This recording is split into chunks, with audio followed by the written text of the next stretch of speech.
दोस्तों, आज मैं आपको एक पिता और बेटी की ऐसी कहानी सुनाने जा रहा हूँ जिसे सुनकर आप रो देंगे।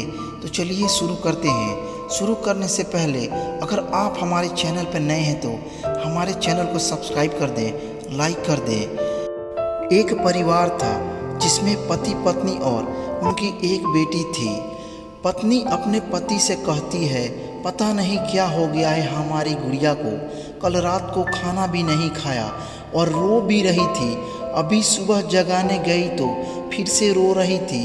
वजह पूछी तो बस इतना कही कि प्लीज़ माँ, मुझे अकेला छोड़ दो। मुझे लगता है शायद उसे किसी ने प्यार में धोखा दिया है। डर लगता है कहीं वो खुद को नुकसान न पहुँचाए। पति थोड़ी खामोशी के बाद कहता है, ठीक है, मैं देखता हूँ। इतना कहकर वे अपने बेटी के कमरे में जाते हैं और पूछते हैं, गुड़िया कैसी है बेटा? बेटी कहती है, प्लीज़ पापा, मुझे कुछ दिनों के लिए अकेला छोड़ दीजिए। पिताजी कहते हैं, ठीक है बेटा, मगर एक शर्त है। बेटी ने कहा, बोलिए पिताजी, क्या शर्त है? पिताजी ने कहा, मैं तुम्हें एक बकवास कहानी सुनाना चाहता हूँ, तुम सुन लो, फिर हम तुम्हें डिस्टर्ब नहीं करेंगे। बेटी ने कहा, ठीक है, सुनाइए। पिताजी ने कहा, आज से करीब 20 साल पहले एक राजा हुआ करते थे। बेहद अमीर उनके 2 बेटे थे। बड़ा बेटा बेहद आज्ञाकारी और ईमानदार था। उस राजा को अपने बड़े बेटे पर नाज था। उसकी शादी एक खूबसूरत लड़की से कर दी गई। फिर वह खूबसूरत लड़की राजा की बड़ी बहू गर्भवती हुई। घर में खुशियाँ ही खुशियाँ छा गई, लेकिन राजा का जिद था कि बेटा ही हो। फिर राजा ने अपने बहू का गर्भ का चेकअप करवाया तो पता चला कि गर्भ में लड़की है।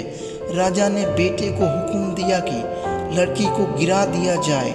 आखिर बड़ा बेटा आज्ञाकारी था ना, तो करेगा नहीं। मगर पता नहीं उस पागल बेवकूफ़ को क्या सूझा कि 2 दिन बाद अपना राजपाट, धन दौलत, शानो शौकत सब कुछ छोड़कर अपनी गर्भवती पत्नी को लेकर महल से गायब हो गया। सच कहूँ तो वह बड़ा बेवकूफ़ और पागल था। लोग बेटियों को बोझ समझकर गर्भ में नष्ट कर देते हैं, और एक वह बेवकूफ़ पागल एक बेटी के लिए तमाम सुख सुविधाओं को ठोकर मार दिया। वह बाप की बात मानता तो आज उसकी जगह पर राजा होता। न जाने वह बेटी के लिए पागल बाप न जाने किस हालत में होगा। तभी गुड़िया की माँ वहाँ आकर कहती है, वह बेटी के लिए पागल शख्स और कोई नहीं, यही तेरे पिताजी हैं जो तुझे अपनी सच्ची कहानी सुना रहे हैं। तू कहती थी ना कि मम्मी, नाना, नानी को तो मैंने देख लिया, काश पापा अनाथ ना होते तो दादा दादी का चेहरा भी देख लेती। तेरे पापा अनाथ नहीं हैं। तू बड़ी होकर जिद ना करे दादा दादी से मिलने के लिए, इसलिए तुझसे सच छुपाया गया था।